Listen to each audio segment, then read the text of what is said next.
қан майданға да төшін тосып барған, қайра тартпай дұшмандан. Халқым үшін де шағылғандай жанған, қайратынан жанбаған. Ай, Қырғызстаным сенің, açık olsun asmanın, elimde saqtağan mekenin, azamattın asqarı.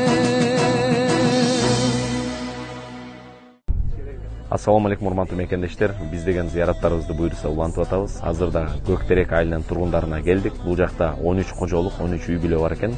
Жалпысынан алардын айылы ушул Кыргызстандын Тажикстанда болгон анклавы эсептелинет.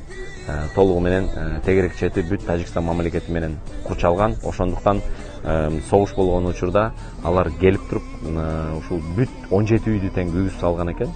Бүгүн бул жакта 13 үй бүлө бар экен. Ал үй бүлөнүн арасында ушул 3 үй бүлөнүн мындайча өзгөчө статустагы балдары бар.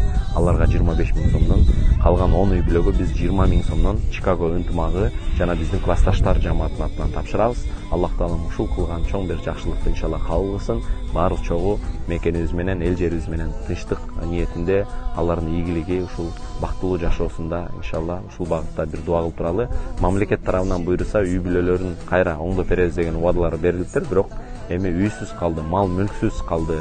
Ушул жан жаныбарлары, айтканда короодогу малдары жок болуп калды. Ошондуктан биз колдон келишинче иншалла жардам көрсөтүүгө аракет кылалы. Ассаламу алейкум ва рахматуллахи ва баракатух. Амин. Şu Amerika'daki bizim mekendeşlerge bizden ısık salam uşul Көктерек айылынын тургундарынан берген мына ушул жардамыңар өз колубузга келип тийди. Силерге рахмат.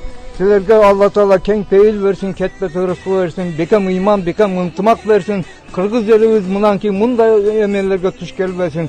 Тынчтык, амандыкта жашайлы. Аларга Алла ыраазы болсун. Амин.